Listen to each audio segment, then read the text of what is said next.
you constantly feeling overwhelmed and anxious at work? Do looming deadlines and performance pressures and the kind of constant pursuit of perfection leave you feeling mentally and emotionally drained at the end of the day?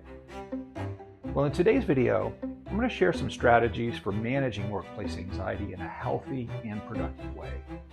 From reframing your perspective on failure and success to setting boundaries and prioritizing self-care. Welcome back to the Daily Dose. I'm Dr. Lance Garrison. I'm a psychologist with a background in health psychology and behavioral medicine, and I'm Dean for the College of Professional Psychology at the Chicago School. My goal for this channel is to help you better understand how our thinking and our feeling contribute to our overall mental health. I believe that knowledge is power, and with that power, we can create positive momentum for change in our lives. So let's jump right in. And as you watch today's video, if you find it helpful, don't forget to hit that like button and subscribe for more content just like this. So today we're going to talk about a topic that I think is deeply relevant to many of us, and that's anxiety in the workplace and strategies for managing stress and performance pressure. As someone personally who has struggled with anxiety over the course of my career, I understand how the workplace can be a breeding ground for anxiety. This is especially true for people who want to perform at a really high level, for those who have an eye on promotion opportunities, or those simply just striving to bring the best version of themselves to their role each and every day. But here's the thing. Feeling anxious and feeling overwhelmed at work does not have to make you feel weak or incapable. In fact, feeling anxiety is totally normal, and it's a valid response to the pressures we face in our professional lives. The key really is learning how to manage that anxiety in a healthy and a productive way. One of the most common sources of workplace anxiety is fear of failure or the desire to be perfect, because we live in a culture that often equates our worth with our accomplishments. And this can lead us to set unrealistic expectations or standards for ourselves. But the truth is, no one's perfect, and the pursuit of perfection can be a recipe for burnout and distress. Instead, try to reframe your perspective. Remind yourself that mistakes are opportunities for growth and that you do not have to be perfect to be valuable and respected in your field. Celebrate your successes no matter how small, and then be kind to yourself when you fall short. Another major contributor to workplace anxiety is the feeling of being overwhelmed or out of control.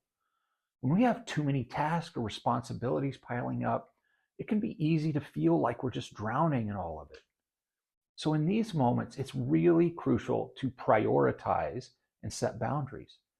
Ask yourself, what do I need to attend to right now and what can wait? Break those larger tasks down into smaller, more manageable steps.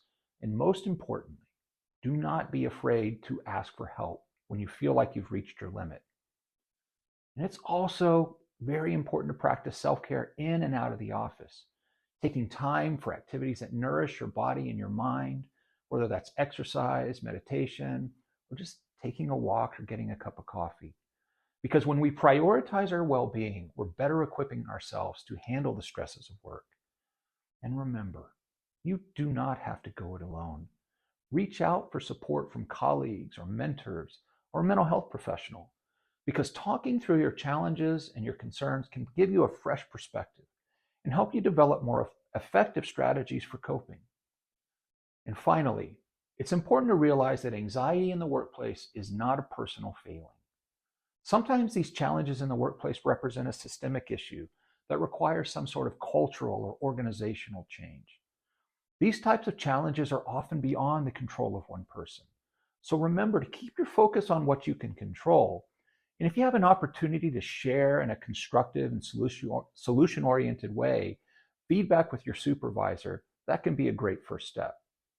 And if you're in a position of leadership, I'd ask you to consider how you can create a more supportive and inclusive workplace environment that helps prioritize mental health and work-life balance. No matter what your role or your industry, know that you have the power to manage your anxiety and thrive in your professional life. With the right tools and the right support, you can cultivate resilience, confidence, and a sense of purpose and meaningfulness in your work. As always, thanks for joining me in today's video. Remember, you're not alone in your struggles, and there's always hope, and there's always help available. Until next time, take care of yourself and each other.